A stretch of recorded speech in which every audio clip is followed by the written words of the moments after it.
के हिसाब से क्या व्यू बन रहा है अब? देखिए, कच्चे तेल की जो कहानी है वो सप्लाई कंस्ट्रेंट से शुरू हुई थी जब रशिया के साथ वॉर शुरू हुआ था यूक्रेन का। वहाँ से पूरे ये सिस्टम बिगड़ गया था और उसके बाद सप्लाई की दिक्कत आने लगी क्योंकि रशिया की तरफ से बहुत सारे कंट्रीज़ ने बैन लगाया। तो वहाँ से जब ये कहानी शुरू हुई तो प्रेशर बना कि सप्लाई कहाँ कहाँ से बढ़ सकती है, लेकिन वो बढ़ने की गुंजाइश ये थी कि खाड़ी देशों के साथ बातचीत हो, ओपेक ने बढ़ाई नहीं। अब इसके बढ़ने के सबसे बड़े जो कारण है उनमें से एक पहला कारण ये है कि जो 3 सबसे बड़े कंज्यूमर हैं ऑयल के, भारत, चीन और अमेरिका। अमेरिका नंबर 1 पे है, चीन नंबर 2 पे है और भारत नंबर 3 पे है। तीनों की तरफ से ज़बरदस्त डिमांड है।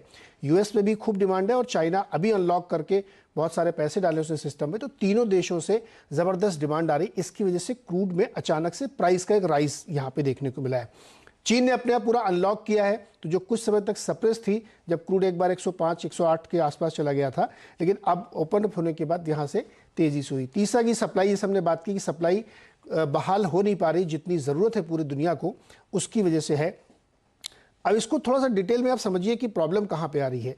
जब रशिया की तरफ से सप्लाई रुकी तो ये हुआ कि ओपेक अपने उत्पादन को बढ़ाएगा, जो कि पैंडेमिक के दौरान से लगातार कोशिश हो रही थी। तो अभी जो लास्ट मीटिंग हुई उसमें उन्होंने 6.5 लाख बैरल बढ़ाया 2 महीने के लिए, जुलाई और अगस्त के लिए।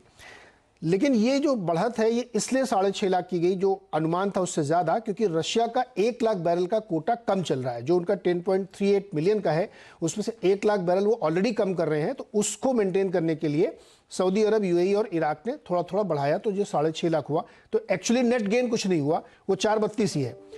दूसरी प्रॉब्लम ये हुई कि जो ओपेक के इस समय एक्टिव 10 देश हैं उसमें से केवल 2 के पास पर्याप्त क्षमता है कि वो थोड़ा सा एक्सपैंड कर सकते हैं अपने प्रोडक्शन को, जिसमें यूएई है जो 3rd नंबर का प्रोड्यूसर है और सऊदी अरब जो सबसे बड़ा प्रोड्यूसर। थोड़ी बहुत कैपेसिटी इराक के पास हो सकती है, लेकिन इन देशों की समस्या यह है कि बहुत लंबे समय से वहाँ कोई बहुत इन्वेस्टमेंट हुए नहीं है, तो इसलिए एक्सप्लोरेशन ऑप्टिमम लेवल पे जा नहीं सकता है। तो इसलिए ओपेक के भी हाथ बंधे हुए हैं कि वो उतना उत्पादन बढ़ा नहीं सकता, इसलिए लगातार इसमें दिक्कत आ रही है।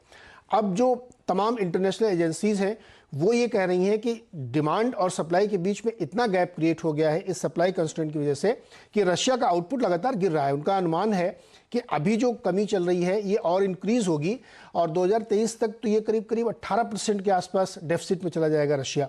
तो फिर कहाँ से इसको पूरा किया जाएगा, क्योंकि अभी जो थोड़ा बहुत प्रोडक्शन हो रहा है, जो जितना भी, वो अभी कई देशों में जा रहा है, लेकिन यूरोप ने कहा है कि वो इस साल के अंत तक यानी दिसंबर 2022 तक वो पूरी तरीके से ऑयल को बैन कर देगा। तो जब आप ऑयल बैन करते हैं तो प्रोडक्शन गिर जाता है और एक बार प्रोडक्शन गिरा तो उसको रिवाइव करने में बहुत समय लगता है। तो सबसे बड़ा कारण यही है क्रूड का कि डिमांड और सप्लाई के बीच में बहुत तगड़ा गैप क्रिएट हो गया है और उसके पूरे होने की फिलहाल कोई संभावना दिख नहीं रही है। इसीलिए क्रूड के प्राइसेस रह के ऊपर जा रहे हैं। अब आज के प्राइस को आप देखें और तमाम अनुमान देखें तो जो ट्रफिगेरा जैसे बड़े ट्रेडर हैं, गोल्डमैन सैक्स हैं, आईए एनर्जी एजेंसी हैं, वो सारे लोग कह रहे हैं कि ये क्रूड अब शायद 130, 135, 150, 40 तक जा सकता है, क्योंकि टेक्निकली भी यहाँ पे करेक्शन नहीं हो रहा है। तो इसीलिए आप देखिए गोल्डमैन सैक्स तो बहुत ही शॉर्ट टर्म के लिए 140 का टारगेट दे रहा है, जो कि मुझे लगता है कि हो भी सकता है, क्योंकि टेक्निकली भी नहीं पॉसिबल है और प्रोडक्शन तो हो ही नहीं रहा है।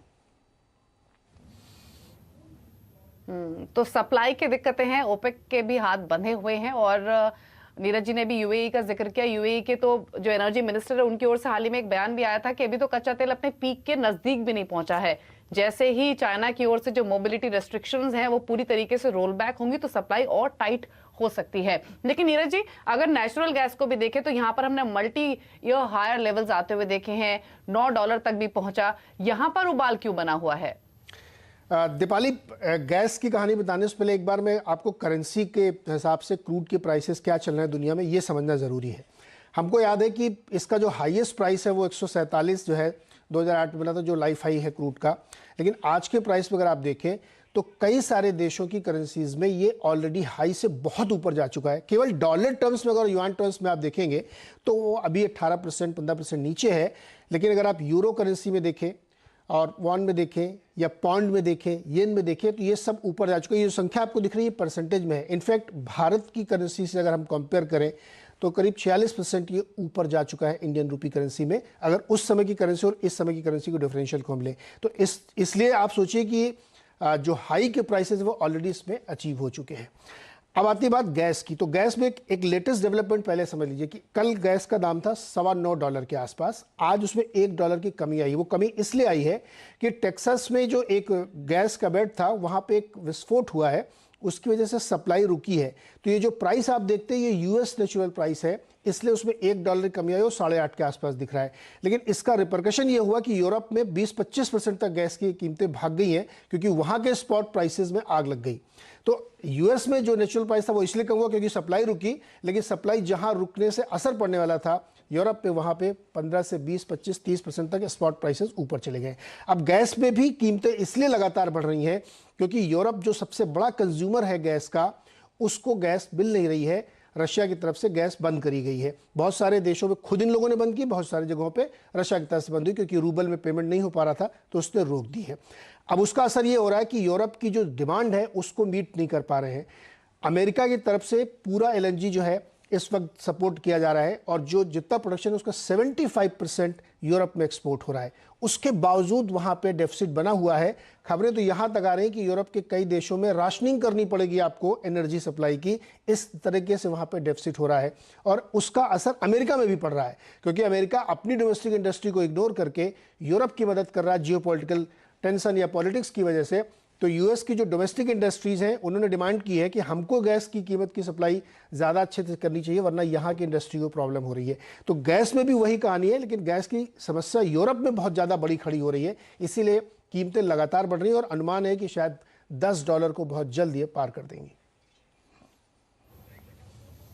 बिल्कुल। इनफैक्ट सुबह भी हम नेचुरल गैस की बात कर रहे थे तो एक्सपर्ट्स के जो कमेंट हमें मिले वो यही थे कि आज भले ही आपको $8 के आसपास दिखाई दे रहा है, लेकिन वापस $10-11 तक के लेवल्स भी देखने को मिल जाए तो हैरानी नहीं होगी। और EIA ने भी हाल ही में जैसे बताया कि यूएस में भी जो इन्वेंट्रीज हैं वो भी 5 ईयर के एवरेज से भी देखें तो भी लोअर लेवल्स पर ट्रेड कर रही हैं।